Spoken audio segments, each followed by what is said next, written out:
This episode of Grounded in Maine is sponsored by ESG Review. ESG Review magazine is published quarterly in February, May, August, and November, and is available for free in print and digital formats. ESG Review is devoted to environmental, social, and governance strategies, technologies, and investments. ESGreview.net is updated every Wednesday with 8 new stories and is home to feature articles, news items, and more. Visit esgreview.net to stay informed and help us spark the collaboration and awareness needed to develop sustainable economies and communities around the world.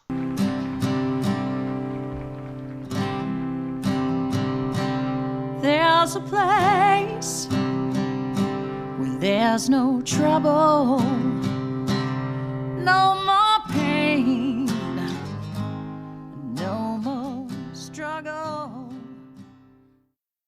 Grounded in Maine podcast is an open conversation about how we show up for the world. I started this podcast out of a desire to learn new ways to be sustainable because the word sustainability is big. It can be overwhelming, and I just wanted to learn, different ways to try to be part of the solution and not feel like it's too late. So I am talking to people who are doing different things and learning so much. I hope that you are too. Hi there. Thank you so much for listening to Grounded in Maine today. My name is Amy Fagan. My guest today is Cathy Rust, and she has a super cool business that I think is going to be a game changer. People just need to hear about. So Cathy's business is called Cool Your Sweats, and she makes breathable, I keep wanting to say healthy nightgown and pillowcases that are ideal for people that are going through menopause or are just super sweaty. So we're going to be talking about sweat. We're going to be talking about menopause. So please, tune out if you need to. But I think this is a really necessary conversation to have. And it was really, really, really helpful for me. So forgive me for getting into this conversation that might be a little TMI, but I'm hoping that this will change things for a lot of people. Cathy is in Toronto, and you'll get to hear her fun accent. I love it. And she is just so interesting. I loved this conversation, and she's so generous with all the knowledge that she has. So I hope that you enjoy that. If you love this podcast, please feel free to share it with somebody that you think would enjoy it. Also, feel free to rate and review so that this can get in front of new ears and hopefully help to grow the podcast. If you hate it, please let me know. I would love to get that feedback and be able to make changes so that you can find value in this. And if you would like to be a guest on the podcast, please also let me know that, because I would love to chat with you about sustainability. And so here is Cathy Rust. I hope you enjoy this. Today, my guest is Cathy Rust. Cathy, thank you so much for being with me today. Cathy has a business that is called Cool Your Sweats, and we are going to talk menopause, folks. And we're going to talk ethical clothing and better sleep. Cathy, thank you so much for being here. I'm psyched to learn about this. Oh, thanks, Amy. It's so nice to see you in person. We've been chatting via Facebook for a while, and for having me on your show. Absolutely. This is something, of course, that I'm starting to experience myself. But we were talking earlier, and there are so many things that I'm learning as I'm getting older, that there are people just don't talk about a lot of stuff. And so, you're experiencing these symptoms and you're not sure if it's menopause or if it's something else or whatever, but nobody talks about it. So it's not like you can say, oh, you were talking about this. Is this something that, what did you do for that? Because people don't talk about it. And so you are putting it out there. And you've created this clothing for better sleep and to cure some night sweats. So tell us about Cool Your Sweats. Oh, well, thanks. Yes. Now, just to be technically correct, it will not cure your night sweats, unfortunately. It will help you sleep more comfortably. And I know this because I suffered like there was no tomorrow. And believe me, there were some nights when I thought, I cannot believe I have to go through this again. But you're absolutely right. I didn't talk about it with anybody when I was going through menopause, and none of my friends talked about it. And our parents, our mothers didn't talk about it either. So we learned from the masters, so to speak. But what I have noticed is you're a generation younger than I am, and your generation is not putting up with it. And they are talking about it. And that to me is critical. So it's great that your generation has said, I can't take it anymore. I got to find something to help me get through this. And part of that is that I think there are more women in the workforce at your age, even than at mine. You don't have time between being a sandwich generation looking after your parents and children to have something like menopause symptoms take you down. So you've got to get something to get it fixed. And because of that, it is being pushed to the fore in terms of topics. And since January, I've seen more information out there on menopause and how it's an underserved category than I've ever seen. So it's really great that it is getting the attention that it's getting now. Oh, okay. So you've been seeing it like I've been seeing it since the beginning of this year. Oh, okay. I thought it was Yeah. because I started talking about it that it's been showing up. Okay. So it's really a thing. Okay. And so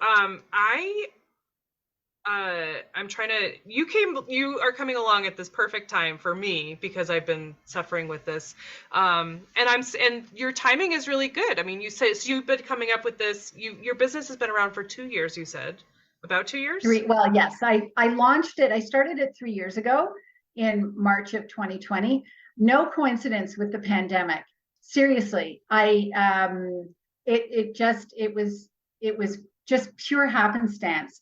But how I went about creating it was due to the pandemic. In other words, I created it online, whereas if there hadn't been a pandemic, I would have gone out to shows and into exhibits and talked to people a little bit more. Instead, it was things like I would drop off nightgowns at my friends' doors and then walk away and say, can you try this for me and bring it back and let me know what you think?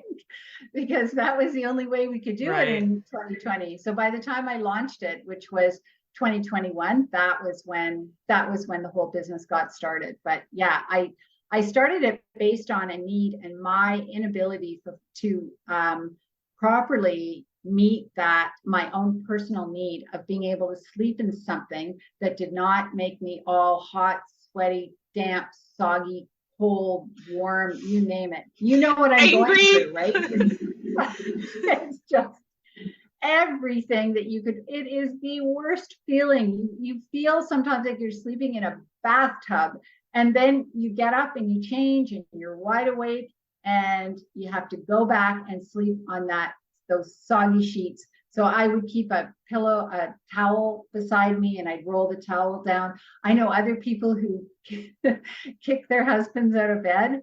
I'm putting new sheets on. Yeah, or they just take his side of the bed. So I mean, you are not the same person when you go through menopause. I don't know a better way of saying that, but there is a bit of a personality change, and part of it is based on that uncomfortable heat feeling that you have when you're going through this. It's so true. Like I feel like in the middle of the night when I wake up and I'm wet and then I'm sweaty and then I have to get back into bed and lay on that sweaty whatever, like I'm literally angry. Like, oh my gosh, what is going on? What is wrong with my body? And so I totally get that. That is not how I am, but that's how I am in the middle of the night sometimes.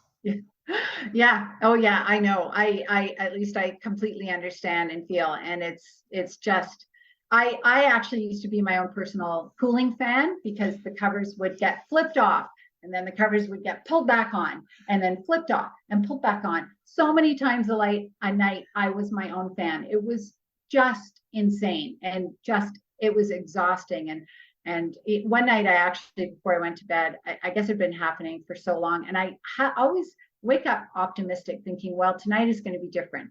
Tonight, I'm not going to have night sweats. They're going to go away. Everything will be fine. I'll go back to normal. Instead of really understanding how menopause works, that you are going through, they don't call it the change for nothing. I mean, your body is changing again the exact same way that it does through puberty. You're going to the other end of things, and your hormones are going crazy because they're declining, but they don't decline at the same rate. And that is what makes you so miserable.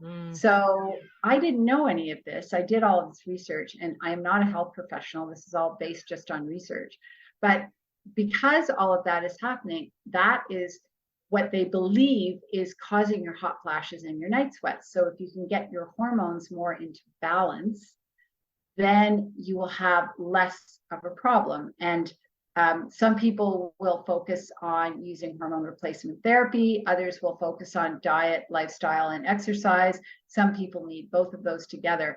I couldn't use HRT. It didn't work for me. So I was forced to use diet and lifestyle, and you basically have to become a monk, in my case, for a little while. It's kind of depressing, but at the same time, you do feel better. So you have to look at the positives. It's just hard to believe the stuff you could do in your 20s, you can no longer do in your 50s. Kind of sucks. But, yeah, I hear you. So tell me about being a monk. Like what it So I used to drink 2 cups of espresso a day. Like, I don't even consider myself overindulgent, but I'm a very active person. I do a lot of exercise. I really enjoy exercise. And I had to, before menopause, before that official 1 day of menopause, which is 365 days after your last period, I had a terrible 8 years of migraines. And one of the things that caused my migraines, in addition to caffeine and alcohol and dairy and gluten, was exercise. So by 2016, I started having to do, my doctor said, keep a migraine journal to find out what's causing your migraines. And so you write down everything. And one of the things, and so I was doing this if-then hypothesis. If I do exercise and I wake up with a migraine, therefore they're related, especially if I've narrowed out, I've eliminated everything else. And that was what was happening. So I was doing if I eat gluten and I get a migraine, then gluten is causing a migraine. So I took gluten out and I got migraine relief. So this went on until I realized that after I've eliminated everything and I'm still getting migraines, the last thing was exercise. So I had to take that out of my whole life. So by being a monk in 2016, it actually made me really depressed because I couldn't do anything. So I was just at a point when I went to my doctor in tears and said, you've got to do something about this. And she said, okay, here's a prescription for a prophylactic called Aimovig. Have you ever heard of Aimovig? I haven't. It's like an EpiPen. You stab it in your thigh once a month.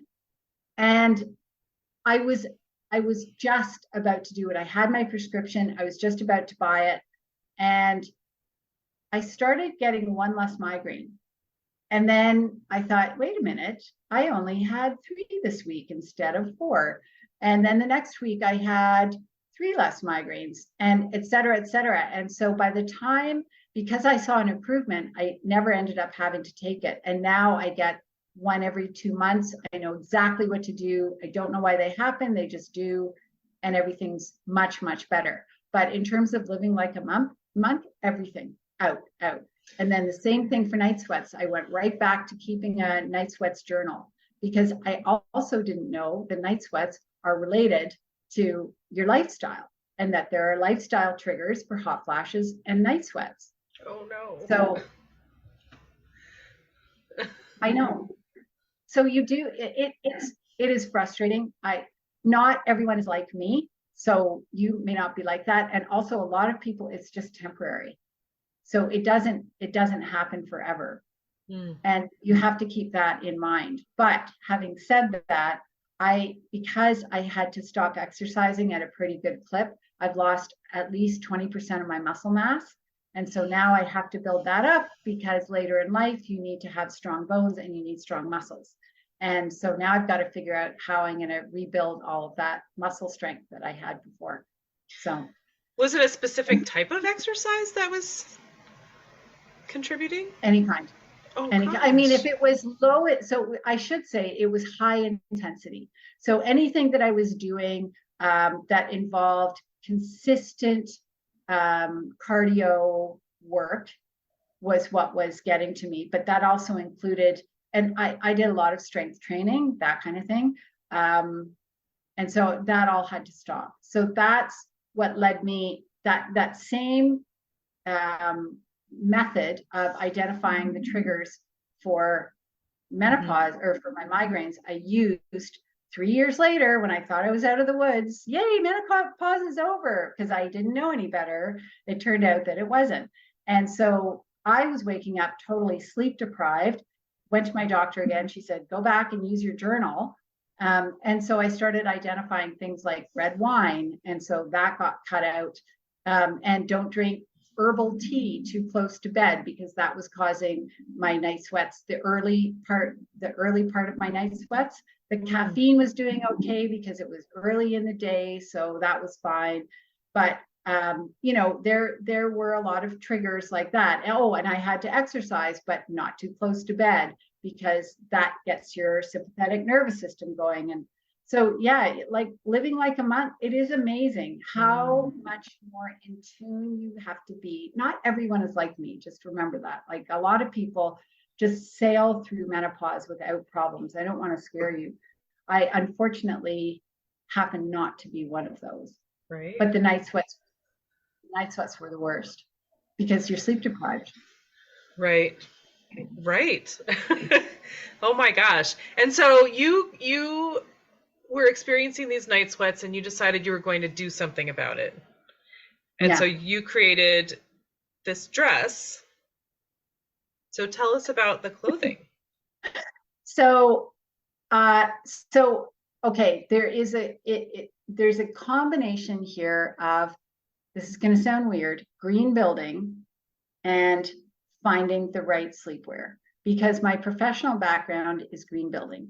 I write about green building and green building materials, where to buy them, how to find them, how much they cost, how to install them, all that sort of stuff. And the reason I started that blog way back in 2010 was because I was doing a renovation and I wanted to use healthier, better building materials, and I couldn't find anything. So I started this little tiny blog.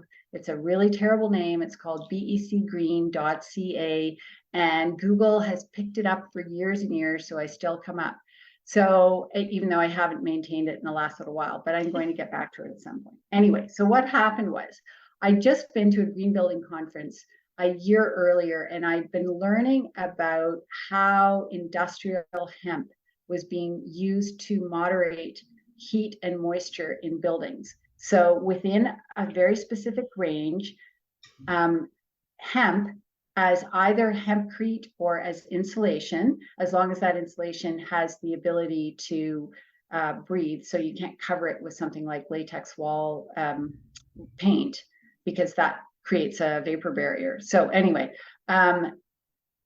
when hemp has the ability to be next to heat and moisture, it will actually regulate it by absorbing heat. It's a bit like diffusion. It absorbs heat and then releases it back and keeps the air temperature within that room at around 65 degrees.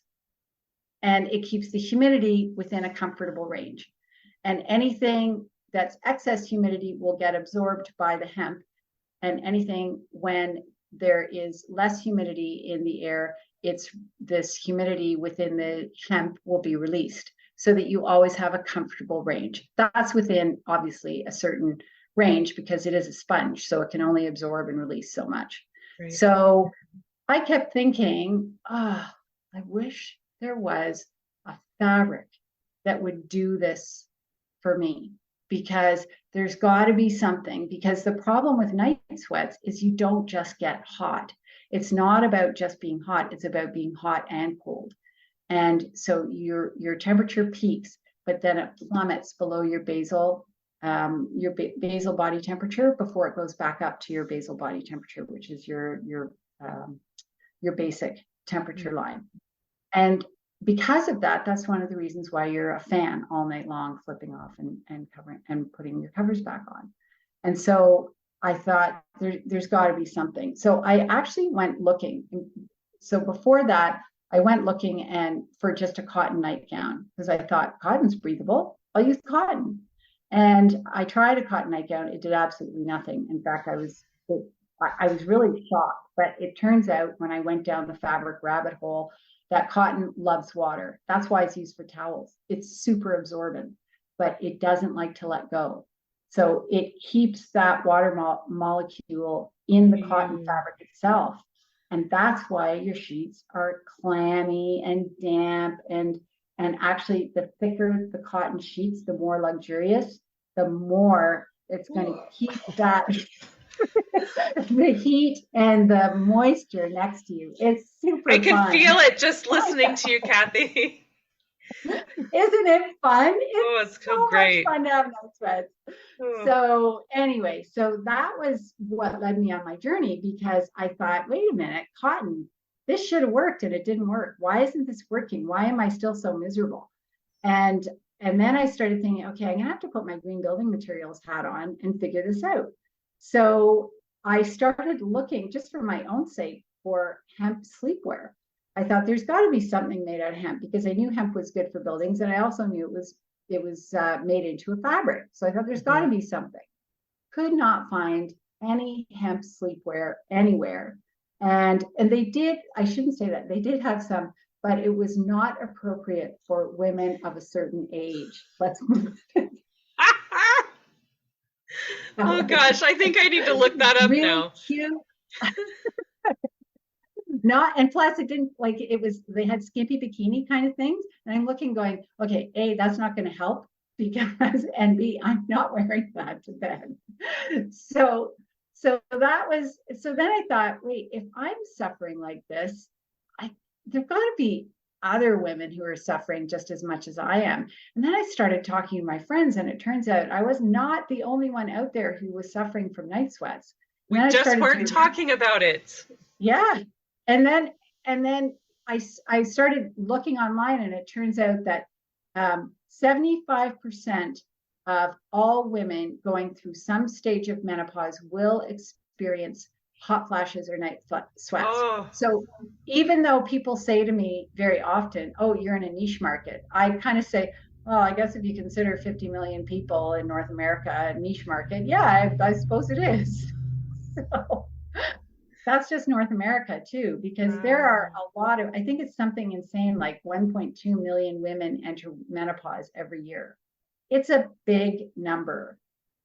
And then on top of that, they're suffering from symptoms for 10 years. Yes. So, yeah, it's a lot. Yeah, so. I mean, it's not just menopause. It's like perimenopause or premenopause, and exactly. like and postmenopause. Oh, mine didn't even start until a year after my menopause date. Right. So yeah. So that's what got me started. I decided that I was going to provide this sleepwear and help women get their sleep back. And because of my background in green building materials, I wanted to do that as ethically and as sustainably as I possibly could.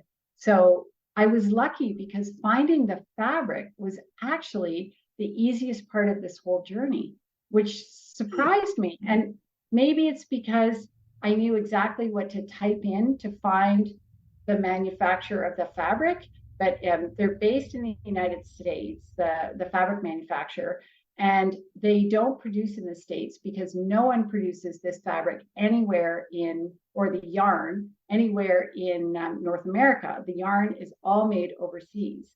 At this point, you don't have a choice, but I decided I wanted to use hemp because that offers the possibility of one day making the fabric here in North America because hemp is grown in North America very easily. So that was one of the reasons that I chose hemp. Like I first looked at its responsiveness, but bamboo is also highly responsive, and linen is highly responsive as well. So, and Tencel made from hemp and Tencel are all really responsive. So they all have the ability to react the same way to night sweats because they're great at moderating and maintaining moisture and heat. But I wanted to use hemp because it is grown all over North America. More in Canada, it's coming into the States now. Awesome. So that's my reason for using it. Okay. Do you know why no one is working with it here? Actually, I talked to a couple of farmers who grow hemp or who had tried to grow hemp, and I said, why don't we grow more of it? And the problem right now is the machinery, the equipment. Because hemp was banned from being grown in Canada and the States for over 80 years, the processing equipment has not kept up with the processing. So the equipment is all a little bit farther delayed. They're called decorticators. And the decorticators, that's what they use to strip the leaves off of the stalks, are still kind of old school, so to speak. So I know that that's one of the reasons, because the machinery is quite expensive and the demand is still building up for hemp. But it has over 200 uses. You can make bioplastics out of it. You can make, obviously we use it for CBD oil and food, but it's also used for building materials, both concrete, it's called hempcrete, and for insulation. It's used for bioplastics and paper and fabric and like tons of stuff. And now they're looking at making it into oil for cars, fuel oil. Nice. So Wow. it's got a ton of uses, and I'd like to see it get used for other applications as well as fabric. But as I said, for the most part in North America, the hemp that is grown is used for oil and for food oil and grain. Cool. So. Decorticator. Wow. Interesting word, isn't it? Now, what was that? You had talked about a few other fibers that one started with a T. Did you? Oh, Tencel. Tencel? I've never heard of that. Tencel is Tencel is the brand name for a semi-synthetic fiber called lyocell. And lyocell is the generic name, and it's made by most of it is made by this company called Lenzig out of Austria. I think it was invented in the States though, and then Lenzig found it, bought it, and then took it back. But it is actually an environmentally friendly version of rayon. It's 99% recycled. It doesn't have nearly the waste that rayon does, and it doesn't use the harsh chemicals and emit them into the environment the way rayon is made. So it's a much better fabric, but it has that soft, stretchy, silky feeling that rayon does as well. But it also preserves the fibers that it's been made with, whereas rayon doesn't. Rayon, they add a bunch of chemicals to whatever cellulose you add to it, and it kind of melts into this blob. And then they press it out through a filter, kind of like, as I mentioned to you earlier, Play-Doh. And so that's the same thing they do for Tencel, but they are able to preserve the qualities and the properties of the base that have been used to make it. So it preserves the hemp, it preserves the eucalyptus, it preserves the bamboo. The one thing about Tencel is because it is semi-synthetic, it's not as strong, and it tears easily. It's not easily repaired. So you always have to look at the pros and cons of everything that you're buying. It is definitely more expensive than rayon. It's well worth the price. And so you do have to look at the pros and cons. I would absolutely consider doing some sort of Tencel product at some point down the line, but it would have to be a Tencel bamboo Tencel or a hemp Tencel to really get the benefits that hot and sweaty people need for, to find that relief. So, Right. so that's Tencel. Huh. That's really interesting.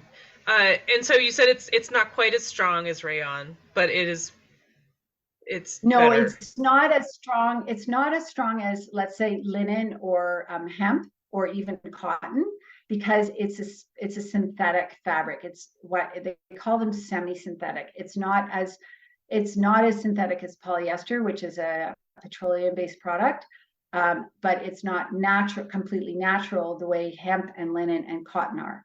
And so it's right in between. They boil it down, so to speak. They add some chemicals and they break down the cellulose into fibers, and then they put it back together. And so that is why it's called semi-synthetic. It starts with a cellulose base.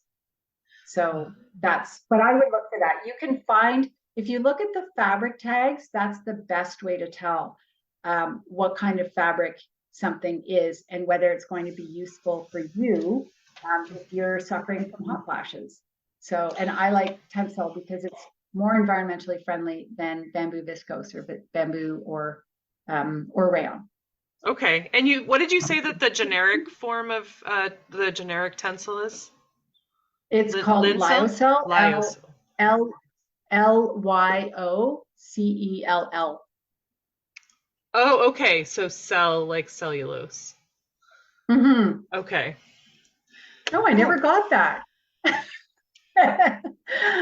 Ding. So well done, Amy. Yay. All right. So now you figured out your fabric, but so you're using hemp and you're using cotton, right? A mixture of the two for your sleepwear? Yeah, because hemp on its own, and this is everyone's perception, including my own, was, oh my gosh, it's going to feel like I'm wearing a burlap sack. So I wanted to make sure that what I received was really comfortable and something that you just want to spend all your time in. And I don't actually like the feeling of rayon next to me. It's just my personal preference. A friend of mine describes rayon as wet lettuce, and it's a very, very soft and it's clingy, and I don't like that feeling. So I love cotton t-shirts. That's what I really enjoy wearing, and I find that that is the most comfortable for me, especially when I'm sleeping. I don't like woven materials. Those are the ones that don't give. So any button-down polo shirt, for instance, that's a woven fabric. Flannel is woven. So, and I mean, flannel when you've got night sweats, no, thank you. So, anyway, so I found this manufacturer of fabric, had them send me over their sample book, and then I ordered 4 or 5 different kinds to try. I actually made my own sleepwear out of them, which is really embarrassing because I'm a terrible sewer, and then slept in them and figured out which weight was the most comfortable, which style was the most comfortable. And then once I sort of narrowed it down to a very specific fabric, the right weight, and I chose a knit over a woven, then I had my friends who suffered from night sweats all try out this one prototype. Fortunately, hemp is antibacterial. So even once it doesn't smell after even a couple of days. So you don't need to wash it every single night, because that's another problem when you're sweating all night long, is that you have to wash your sleepwear. And the other fortunate thing about hemp is it is wash and wear. You throw it in the washing machine. You can even put it in the dryer. If you do put it in the dryer, put it on delicate, because it does shrink, but not that much. Mm-hmm. So I throw mine in the dryer just because I'm super lazy, but you have to be prepared for a little bit of shrinkage. And so just the ease and the care and the no-brainer, I don't want to have to think about this. Those were all just as important to me as the fabric itself, because you can also buy wool as a thermoregulating sleepwear. I'm not convinced. I have read everywhere that it is amazing. I know it as a thermal insulator. but everybody says, no, no, no, it's the best, it's the best. And that might be because if you buy the super lightest merino wool that there is, it might keep you really comfy, but it has to be hand washed. So you do have to take that into account. So, or at least on the delicate cycle. So I wanted something that was easy that you didn't think about. So that was another reason why I chose this fabric, and I did all of this work into it. And then I had to find the manufacturer, and that is tough, let me tell you. So I can imagine. Oh yeah, all the factories are closed and they're all word of mouth. So if you don't know anybody in the fashion industry, then finding a factory is next to impossible. So how did you do it? Word of mouth. Finally, like I had to start telling people what I was doing because I didn't have a way of locating a manufacturer. And so then I went up and interviewed, and these guys were amazing. And they really guided me along, but I was trying to do my things as sustainably as possible. So I would say to them, okay, I don't want to use rayon or nylon clothing tags. I want to use organic cotton. And they said, well, you're going to have to go and find them yourself, because they don't use that. They use the nylon ones. So I had to go out and locate. That took me 3 weeks full time trying to find organic cotton. Tag material. Yeah. And then I had to figure out what you're supposed to say on them, because if you're exporting to the United States, you have to have where they are made written right on the label. In the end, because I wanted them made in Canada, I could only find them in cotton. So I just found them in organic cotton. So the next round that I do will be organic cotton tags. But these are the small details. Like you take a look at a t-shirt and you think, yeah, like how hard can that be? It's 3-4 pieces of fabric. What's the big deal? It's a big deal. It turns out, and my manufacturer told me that manufacturing is more complicated than I would expect it to be, and he was not wrong. It's you make a design, then you have to make the pattern, then you have to mark the pattern. Well, you have to do several samples to make sure you get it right. And then you have to mark the pattern on the fabric to make sure that you're wasting as little as possible. Then you have to cut all of the pieces and then sew them. So, and then you've got to figure out where the label is going and what kind of label you want. It just goes on and on and on. And it's mistake after mistake, especially if you're like me and you're a fashion or an apparel newbie. And, you know, they make assumptions that you know things, which of course you don't. And you don't know what questions to ask until you've been through it. Right. So it was a real learning experience. I was still really happy with the way the final result came out, but it took longer than I'd expected. But it was a good learning. Just doing that the first time was a good learning experience. So anyway, I can only imagine, Cathy, how it must feel to create this clothing without knowing that it was going to be there was such a need for it.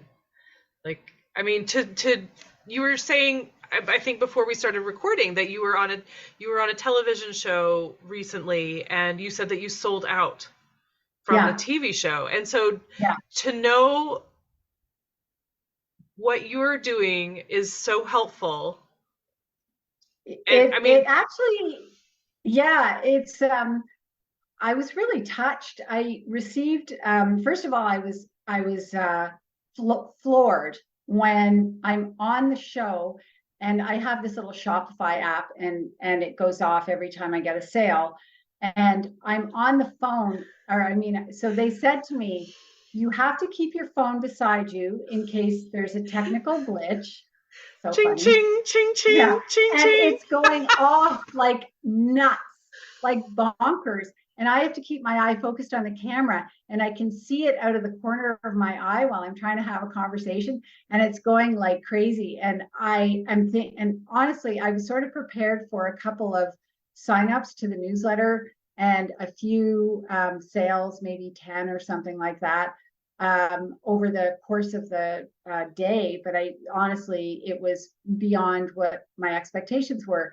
And I think part of that was exactly what you said, Amy, is that there is a pent-up need for a solution to these horrific night sweats that they often get brushed aside as inconvenient, or just don't worry about them, they'll go away, by doctors and health practitioners, because I can sort of I see where they're coming from. If you have never experienced them the way I have experienced them, or other people, you don't have an understanding of just how much they can ruin your life. Like, I had to withdraw from society while I had them because I couldn't sleep. And because I couldn't sleep, I didn't have any energy. I couldn't think properly. I didn't want to participate. The idea of doing any activity was too much of an effort, but I didn't want to go to sleep. Like, Right. you're in this horrible limbo, this place where you cannot get out of it, but you can't do anything about it either. And you have to figure out a way to solve this problem. So my solution was to ignore it. And clearly that was not successful. I bought my cotton nightgown and realized that that wasn't working, that I really thought, okay, you got to make an effort. You got to do something about this. This is just so miserable. It's just awful. And that's what got me started. But yeah, I've had other women send me notes saying, thank you so much. I can't believe how much this has just saved my sanity. I had one woman say she's throwing all her sleepwear away and she's only wearing this from now on. And, you know, you hear stuff like that and it just touches you, because you realize that you're doing something good for people and you're really, really helping them. And that's my goal. Like, that I want women, whether they use mine or other things, to be aware that there are solutions out there to help them get their sleep back. And it doesn't have to be pills. It doesn't have to be supplements. It can be alternatives. So in my case, it was lifestyle changes and fabric. That's what helped. And it might be other things for other people, but they have to know what the choices are. And a lot of us didn't even know that there were choices that existed. So yeah, that's Wow. You're responsible for saving people's sanity. How about that? Oh, I mean, I nice. totally get it, because that's where I'm at right now. Like, I'm not sleeping well and I'm sweating all the time, and like I have I have them in the morning and I have them at night. So I like, but I'm not technically in menopause. I'm just like in some But you don't. weird limbo. And really sorry for the young people that have not experienced this yet. Sorry to scare you. It's coming. Yeah, that, like, I don't want my story to be scary. And that's why I keep saying to you, not everybody is like me. And maybe you're going to have a much, much, much better experience. But I also think that the more aware you are of what could happen, the more likely you are to be proactive and to nip it in the bud if that is even possible, but also just to accept the fact that it is a part of the aging process, and that we shouldn't consider it just an evil and awful thing to age, but maybe celebrate the fact that we're the fortunate ones that are able to get on with our lives and look at it from that perspective, instead of, oh no, I've got wrinkles and gray hair and I can't think of people's names anymore, that's me.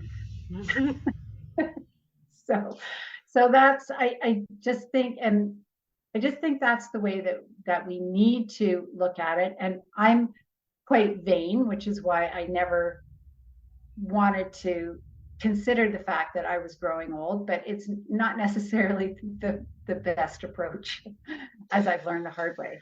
Right. Well, I mean, I think that not necessarily growing old, but like growing old gracefully, and like not giving in and saying, I'm just going to be miserable. And then exactly, you know, you're not giving up. You're trying to make it work. And I think that that's really honorable, and you are helping so many people. And I can't wait to try one. Like I imagine it's super comfortable whether you have the night sweats or not. It is super, well, I'm biased, but Right. I crave comfort over almost anything else. And so I made it because I wanted to stay away from polyester, which is A, really cheap, and B, just awful for us and for the environment. And so I knew that I wasn't going to do anything. I wasn't going to touch polyester. Unfortunately, right now, our thread is polyester because the sewers wouldn't do a line change because my quantities are too small. You have to have a certain quantity in order for them to use a cotton thread. And so once I reach a certain volume, then I'll ask them to switch it over to a cotton thread. So I do have polyester thread, can't be helped, but polyester, they're now finding it basically in our lungs, and they're worried it's circulating in our blood, and they're worried about it, excuse me, passing the blood-brain barrier. That was just in January in The Guardian. Oh. And so you look at these things and you say, yeah, we know about the plastic garbage patch, and we know that it's in wildlife and sea life. But what we didn't know is that it's actually in our air at home, and that we're breathing it in, and it's getting into our lungs. And so when you look at that and just how insidious polyester is, it's really important for me to make a concerted effort to try to raise the demand for amazing natural fabric that works as effectively, if not more effectively, lasts just as long, and is a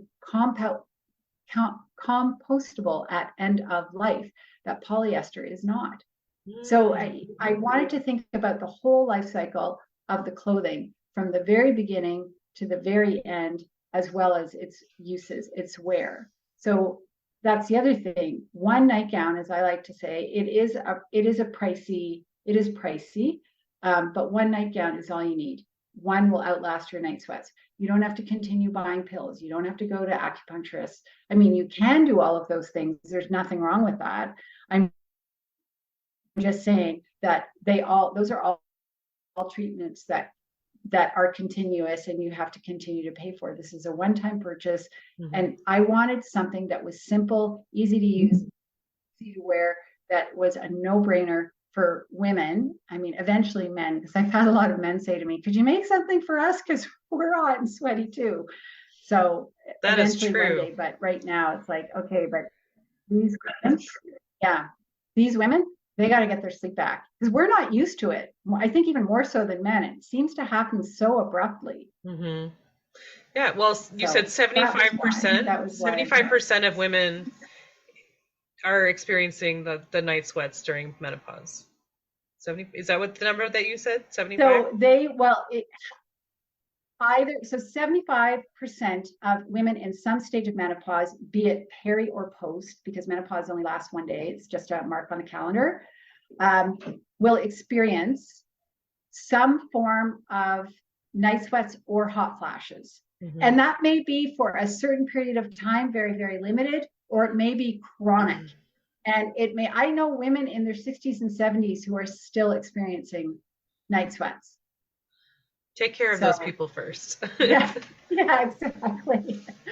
So we have to help women get their sleep back, because that's like, sleep is essential to our long-term and our short-term health. And we have to sleep.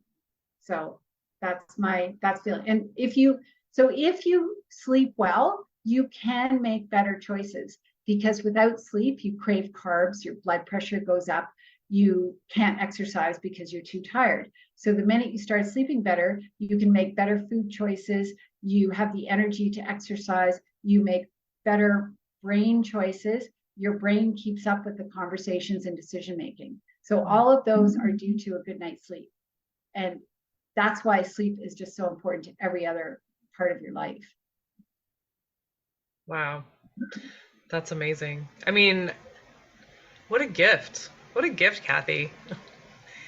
I mean, you're probably, I don't know what your volume is like, but I expect you're gonna have to increase at some point soon. I hope so. Right now, I'll tell you, my biggest challenge, women who get it. And people who it's really about getting awareness about how fabric can be effective. Because of the information that's out there on the web, a lot of that information is inaccurate or not detailed enough to help you understand how fabric works. So, for instance, let's say you're sleeping, let's say you buy my nightgown, one buys it, they wear it, They wake up the next day and they're soaking wet, and they say, well, that didn't work. And then you have to say, totally get that. Why didn't it work? Let's take a look at your sleeping environment. Are you sleeping with a duvet? Are you sleeping in polyester? Are you sleeping in high luxury cotton? Because all of those things provide a barrier to allowing the heat and the moisture to escape. So it's like wearing plastic wrap over top of your wonderful nightgown. I kid you not. It's just that. What a visual. I know, isn't that great? Just fabulous. So you got to get rid of the polyester sheets and the polyester comforter, and you have to think about what the layers are. And in fact, actually, we're creating right now this little free booklet. It's not up, it'll be up in the next week or so, to help you sleep in the right fabrics. So whether you use our fabric or not, which are the right fabrics for your sheets, for your blankets, for your duvet covers. Because if you have what I like to call a blocking barrier, it doesn't matter what you've got between those barriers. If that blocking barrier is keeping that heat and sweat next to you, you're still going to be miserable. Or if you have a foam mattress or a waterproof mattress cover, you're going to be miserable because your back is always going to be really hot. I had one customer send me a note and say, I don't get this. My one side is totally fine and my other side is completely soaking wet. So I sent them a note and I said, well, what side is close to your mattress? And she told me, and then she said, well, I sleep on my back. And I said, well, do you have a foam mattress or a waterproof mattress cover? And she said, yeah, I have a waterproof mattress cover. So I said, get rid of them.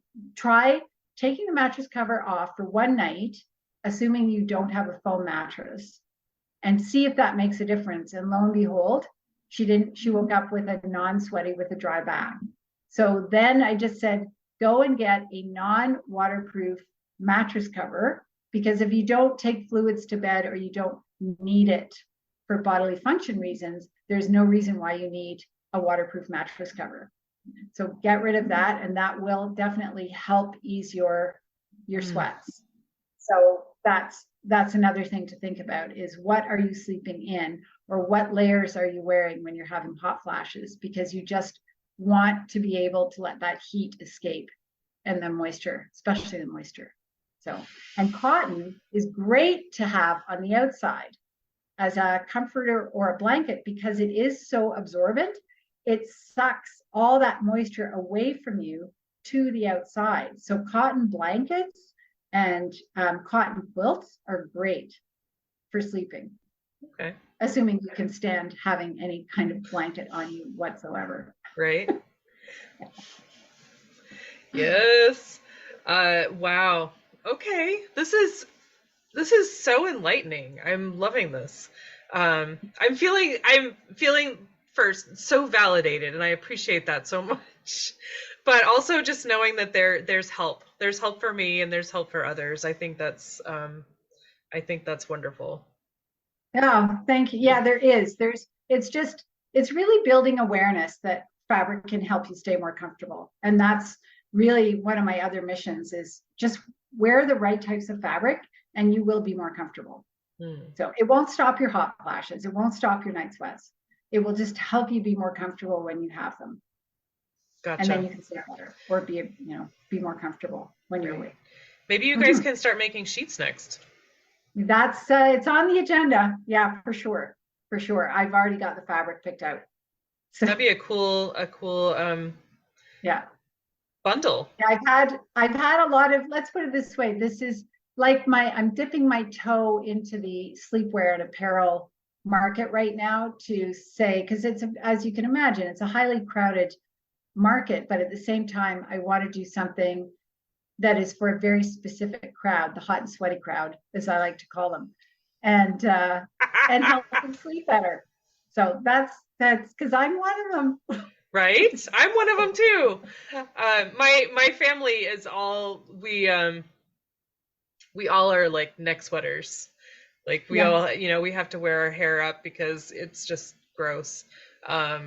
And it came from my grandmother did it, and my mom and my aunts and I, we just do it. Yeah. So we're a sweaty family. Yeah. Sorry people, it might be gross, but it's reality. But this is it. It could be a game changer, I think. I'm looking forward to trying that for sure. And I think that the sheets might be a really cool little addition. Yeah, me too. Me too. At some point. So Right. long-term plan. Yeah. Well, so Cathy, I appreciate your time so much. I always ask everyone what the word sustainability means to you, or so what does the word sustainability mean to you? Well, I think it's a term that's gotten diluted over the years. I did a master's in political science and environmental studies way back in 1992, before it was on anybody's agenda. But when the Brundtland Commission had just come out with Our Common Future. And so I always go by their definition, the Brundtland Report, I think it was called, Our Common Future, old book from 91, I think. And it basically means meeting the needs of today's people without compromising the needs of the future. Okay. And we are not doing that. In other words, not using any more than we already have. And I think that that meaning of sustainability gets diluted so that people say sustainable and they mean it's eco-friendly. And that has been so greenwashed that sustainability has done the same thing. So I guess I like to live by what I consider sustainability rules and values, and that is using the least possible damaging fabric that people can afford. And in other words, I could be using vegetable dyes, but if I used vegetable dyes, we'd be looking at nightgowns that were probably close to $300. And then who are they helping? Mm-hmm. So at least the dyes that we use in our fabric are made out of, they're called low reactive. So they don't have any heavy chemicals, heavy metals in them. There's no zinc, no mercury, no cadmium, no lead, which are common in standard dyes. And then the method that our company uses for separating the hemp out is they use a steam method. The most common method is a chemical method. So the steam method is better because, again, there are no harsh chemicals used. However, it requires a ton of electricity. So how is that electricity generated? It's the only other way to do it is dew retting. And dew retting is what they can do here in Canada on big open fields. You leave it on, you harvest it, and then you let it ret. And then you let it ret for, like, I think it's something like 3 weeks. So that's the best way, but that has to be hand done. Mm-hmm. And doing manual labor is really expensive. So that's why these methods still have a long way to go. Mm-hmm. And so I try to be conscientious. I have to pick a middle ground so that I can try to provide a product that is somewhat affordable. And I'm always trying to improve. So I don't actually talk a lot about sustainability on the website, other than we're really trying our best, and we know that we're making mistakes, and we're trying to become better citizens. It's really hard when you're as small as we are, because you have to go with what's already out there. Right. I mean, I think that, the world as it is so accustomed to convenience. So, mm-hmm. The convenience foods and, the gasoline and, using all the electricity, and, it stemmed from, years and years and years of, people getting busier and busier. And so if, the whole, like I follow the slow food movement and, stuff like that. And because it's so inspiring to me, and, we're not perfect, nobody's perfect, but we're trying to improve the situation that we're in. Like you're creating this natural fiber clothing that's going to be so comfortable and helpful. And there are going to be imperfect parts of that. Like it's, Right. like Exactly. you were saying with the, you were saying that nobody in North America works with hemp, like to Yeah. create fabric with it. So you have to, it has to be sent away. And that's part of, our society, like where we're at right now, like, which is unfortunate because it's so easy to grow. It would Yeah. make so much sense to use Make that. it here. Yeah, exactly. So it is one of the reasons I wouldn't use bamboo, not because I don't like it. It's actually a great product, but because we do not grow it here in North America. They do grow it in parts of the US, but it's not a main crop. So you want something that can be grown, mass produced. And hemp is also, it needs no extra irrigation the way cotton does. It doesn't need very many pesticides, if any. It doesn't need any pesticides. It does need some fertilizer. Excuse me. But as a rotation crop, it's a great rotation crop. It also cleans the soil. It's got a ton of environmental benefits to it. So I like to promote its use. And it doesn't have any THC in it, or it's got less than 0.1% THC. So it doesn't have the psychoactive drug in it. So that's another issue that people were concerned about. I wonder if there's somebody that is working, like creating fabric out of the hemp and just not vocal about it. I do actually know of an organization. I know of a couple of organizations that are in the experimental stage with producing the yarn. You can get the yarn imported and then make that hemp fabric, but you're not growing the hemp here that's being used here and turned into the yarn that eventually gets woven into the fabric.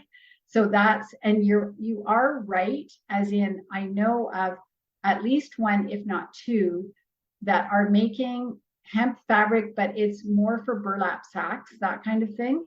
Okay. It's not meant for clothing use. It's meant for industrial use. Okay. But it's a start. It's a start. Yeah. I mean, we need to encourage people to look into that. Yeah. Yeah. Exactly. I mean, I think that if people vote with their wallets, and say, I'm not buying this polyester garbage. I'm not, right. We want the natural fabrics. We have all of this hemp. Let's figure that out. Yeah. Hopefully, hopefully a little pressure will help that. It's definitely a challenge, especially for exercise wear, to stay away from polyester, nylon, elastane. I think there are some pieces, more the athletic yoga wear that's made out of tencel, the fabric that we talked about earlier. Oh. But for the most part, most of the athletic wear, unfortunately, is made out of polyester. I was thinking exactly that. I'm like, isn't that what it's all made of? It's all, as far as I've seen, it's all polyester. It's next to impossible. So my thing would be just keep it as long as you can, just if you can. But then the problem with keeping it is that the longer you have it and the more it ages, the more it sheds the microfibers, the microplastics. You can't win. So you just have to not use it. Yeah. I mean, that's the only way around it, is to stop. Yeah. I mean, I read an article a couple of months ago, maybe 3 months ago, about tea bags. Like, so many tea bags have microplastics in them, and we're putting them in hot water, which is just crazy pants to me. And that just blew my mind, and I was so angry. Like, people are like, well, so just don't compost it. I'm like, no, you don't understand. Like, we're melting that in our tea, and we're drinking it. Yeah. Like, why is that necessary? Why, some tea companies are not using because it's cheaper. It's cheaper, right? It's all about how cheap it is, and there aren't enough government boundaries to say, no, you can't do that. You're sacrificing the health of our population. You cannot use that product. Just use something else that is safe for humans. Yeah. But they, that rule will come out after what, like 2 million deaths or something. So it's always ahead. So they sort of skirt the.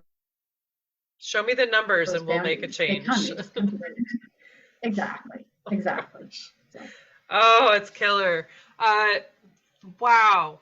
Wow. Um, so that's, I love, I love your meaning of sustainability. I love that you're able to weave that into what you're actually doing, and so you're totally in line um, with your goals on that. So if somebody if somebody or 75% of the women that are experiencing any night sweats or whatever, like if they want to look at your wares and follow you and get information, because I'm pretty sure that you have more than just clothing. You've done a lot of research, and you were saying that food, like your yeah. what you're taking in and what you're wearing, and your activities and stuff, it all can affect your sleep. It can affect your temperature, um, and your symptoms. So I'm sure that you have more than just clothing um, on your Instagram and your blogs. So how can people find you or follow you or buy your clothes?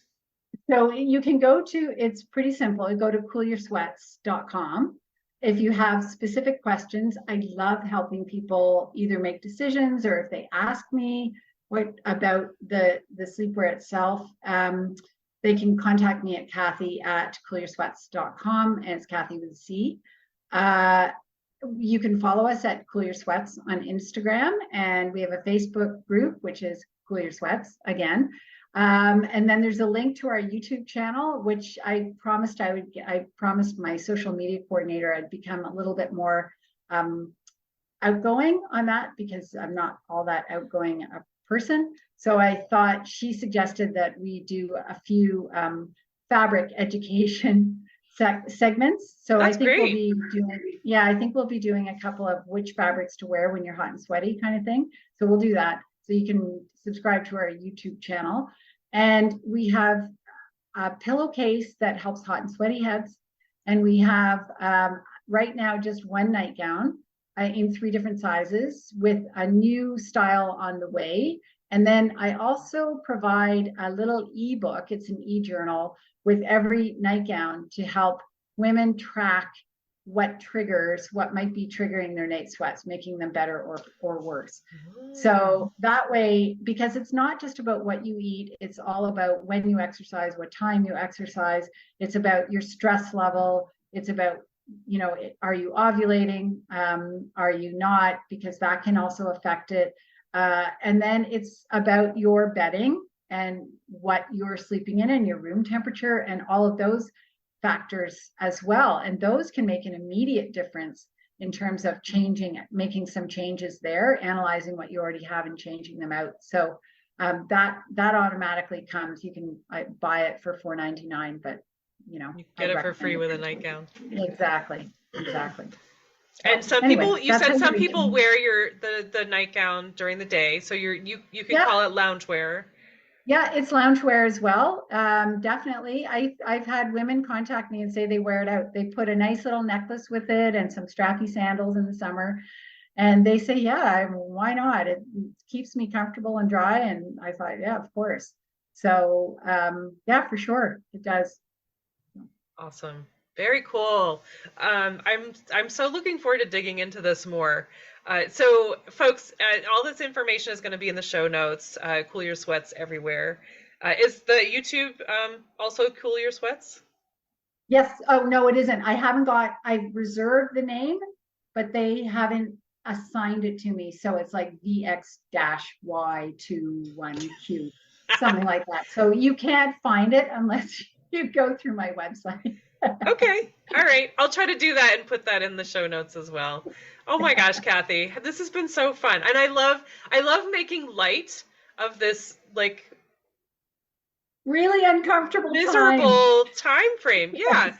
So, I mean, Yeah. because we're talking about it, because we're putting it out there, we can also joke about it Yeah, and exactly. make changes. So, Yeah. so thank you so much for that. Thank you for being vulnerable. Thank you for being willing to do this with me. I've had a great time, and Oh, it I was a so pleasure. It was really appreciate. fun talking to you. Yeah, Yeah. I so appreciate all the research that you've done. I have not done any research. I've just been suffering. So, Well, I didn't do it when I was your age either. So I totally understand where you're coming from. I totally get it. Yeah. But thank you again. I'm gonna You're welcome. Thank you for having me on your show. Yeah, absolutely. I just want to take a moment and thank my guest again for speaking with me and sharing such great information. I also need to thank Buzzsprout for hosting this podcast, for Jane Bolduck and her amazing music genius, for Becca Coffron and her beautiful artwork. And I'd like to thank you for listening. Please check out the show notes. I'm going to have links posted in there if you would like to follow this guest and learn more about them. Thank you again. We'll talk to you soon. There'll come a day, my mama told me, when I find love to have and hold me, a heart that's strong and so sincere. Just tell me, how do I get there from here? Oh, tell me, how do I get there from here?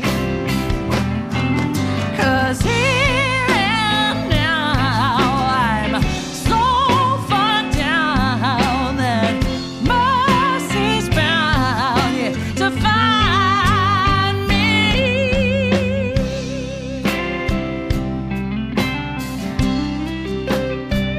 We'll find a way to soothe the sickness. We'll heal the hate with sweet forgiveness. Wages of war will disappear. Just tell me, how do I get there from here? I wonder, how do I get there from here? Yeah, 'cause here and now I'm so far down that mercy's bound to find me.